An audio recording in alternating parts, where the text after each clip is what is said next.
This is Democracy Now!, democracynow.org. I'm Amy Goodman. We turn now to two other confirmation hearings that took place Thursday for roles overseeing American intelligence and law enforcement.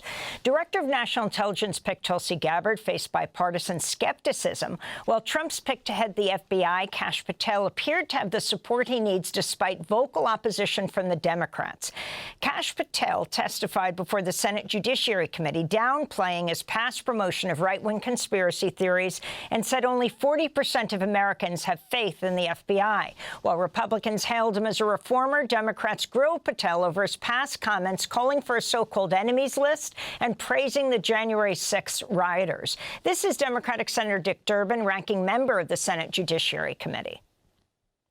Mr. Patel posted on social media, quote, January 6th, never an insurrection. Cowards in uniform exposed. End of quote. Let me repeat that. Cowards in uniform exposed. Who was in the Capitol building on January 6th in a uniform? The Capitol Police were. Do you think they were cowards? Many of them risked their lives and some gave their lives in defense of this building. How about the D.C. police who were here as well? They were in uniform. Cowards risking their lives as well. Some of them being battered and beaten by these mobsters that came into the Capitol.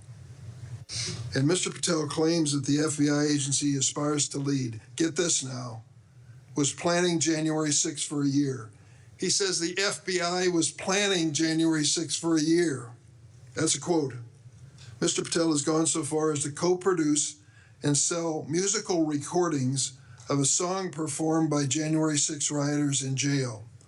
Democrats also focused on Kash Patel's record of going after journalists and calling for retribution against people he believes are trying to undermine President Trump. This is Democratic Senator Sheldon Whitehouse of Rhode Island questioning Patel. Here's what this nominee himself has said about using his office to prosecute journalists. We will go out and find the conspirators, not just in government, but in the media. We're gonna come after you, whether it's criminally or civilly. Is that a correct quotation, Mr. Patel? Senator, that's a partial quotation. But it's correct. In part.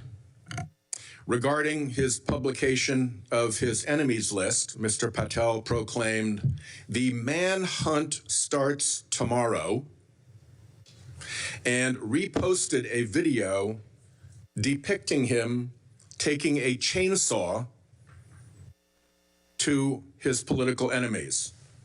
Is that you, Kash Patel, reposting that at the top of that page? Senator, I had nothing to do with the creation of that meme. Is that you reposting it, was my question. And that's me at the top.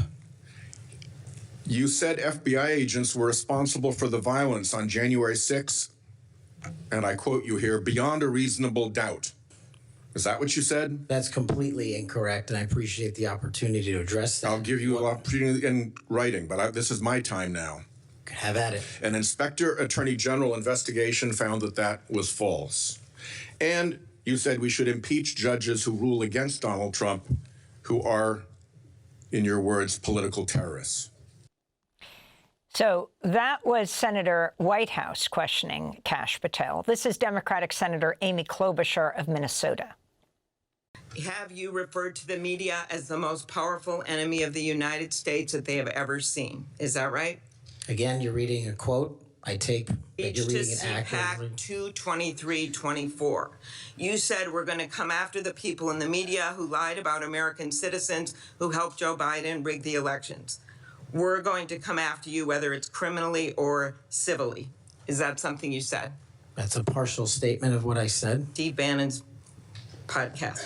You also said you would put the entire fake news mafia press corps on your list. Is that correct? Is that what you said? I don't have that in front of me. Benny Johnson's podcast, 82123. For more on the Kash Patel and Tulsi Gabbard nomination hearings, we're joined now by Chip Gibbons from Washington, D.C., journalist, policy director of Defending Rights Dissent, where he's advised multiple congressional offices on reforming the Espionage Act, currently working on a book on the history of the FBI for Verso Books. Chip, thanks for joining us. Before we move to Tulsi Gabbard, if you can talk about the Kash Patel talking about going after journalists and also making an enemies list. Well, Kash Patel is one of Donald Trump's most disturbing picks, and that is saying something. Patel's comments about going after journalists should be very alarming. First of all, because no one should be in a law enforcement or intelligence position who wants to go after journalists. And I think we have to clarify that the FBI is both a law enforcement agency and an intelligence agency. It's been a hybrid agency since Hoover, and Hoover used the intelligence aspects of the FBI to go after King, to go after civil rights protesters. And in spite of this myth of sort of the reformed FBI, ever since then, they've been doing exactly the same thing.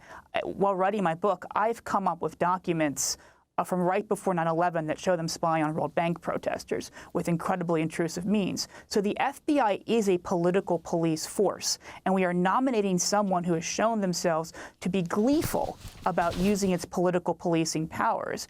The journalism comments are extremely disturbing because the FBI has broad powers to go after journalists. Because the unauthorized disclosure of national defense information is governed by the Espionage Act, authority for enforcing leak investigations is in the intelligence division of the FBI, the division with the least restrictions and most surveillance. And I will note that the Heritage Foundation in Project 2025 has called for hiring more FBI counterintelligence agents with the goals of finding journalist sources and imprisoning them. Unfortunately, there has been a bipartisan trend in this country to come after first journalist sources like Edward Snowden and Chelsea Manning, and then under the Trump and Biden administrations to go after journalist Julian Assange. When you look at what was in the plea deal that Julian Assange agreed to, that he is a journalist and he worked with a source to publish classified information, and that is a conspiracy under the Espionage Act. Kash Patel has the perfect tool to go after Trump's critics in the media. So Patel's desire to go after journalists and their sources, the fact that both parties have created and cemented the tools to do so, and the fact that the FBI is a political policing bureaucracy makes Patel an extraordinarily dangerous figure. And we should be extremely concerned about what's coming down the pike, while also acknowledging that if we did not have this bipartisan building up of the surveillance state, this bipartisan ratification of the Espionage Act,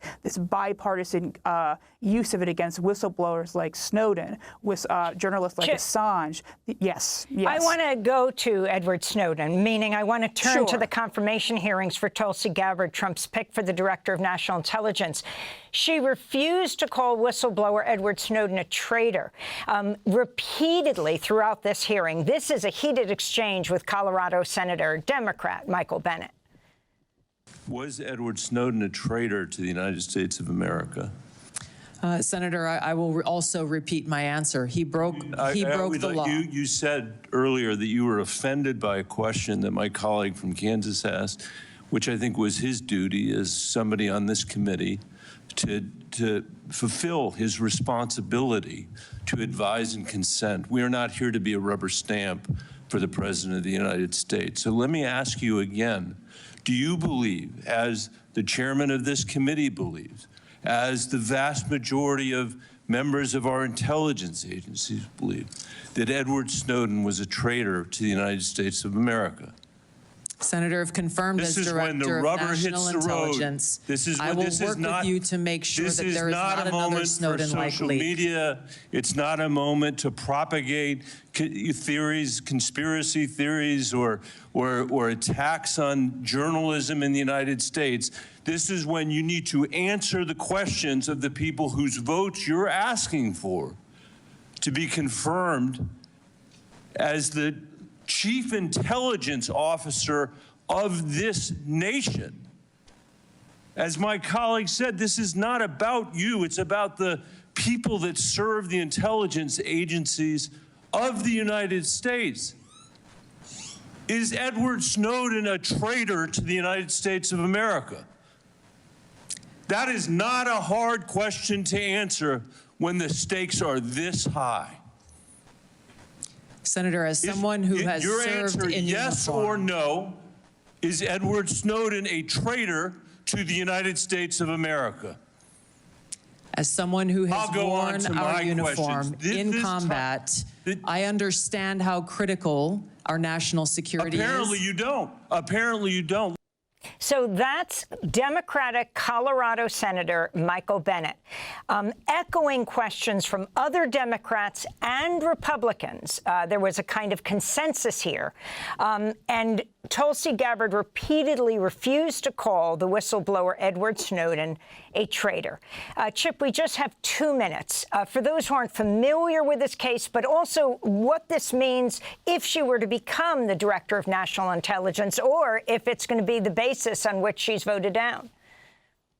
Well, first of all, I want to say that Senator Bennett's performance was worthy of the House Un-American Activities Committee. Edward Snowden is not a traitor. He is a patriotic whistleblower. Treason is the only crime defined in the United States Constitution. It is defined incredibly narrowly. Edward Snowden has never been charged with treason. He has been charged with unauthorized disclosure of national defense information. Edward Snowden worked with journalists who won Pulitzer Prizes to expose the illegal, unconstitutional mass surveillance programs of the National Security Agency, which were targeting U.S. citizens and others. In spite of the claims that these were foreign counterintelligence programs facing outward, Snowden showed conclusively the NSA, working with the FBI, was being used to engage in the bulk collection of Americans' metadata and was abusing other surveillance programs to access Americans' communications and get information about them. One of the results of Snowden's disclosures was the Ninth Circuit Court of Appeals found one of the programs he exposed. We have 30 seconds. To be illegal and likely unconstitutional. Someone who exposes the violations of Americans' rights is not a traitor. It is a betrayal of the oath of office to violate the Fourth and First Amendment rights of Americans. A man who many consider a hero across the political spectrum, Dan Ellsberg, before he died, said that Edward Snowden is Dan Ellsberg. Chip Gibbons, I want to thank you so much for being with us, journalist, policy director of Defending Rights Dissent, where he's advised multiple congressional offices on reforming the Espionage Act, currently working on a book on the history of the FBI. That does it for our show. I'm Amy Goodman. This is Democracy Now!, democracynow.org.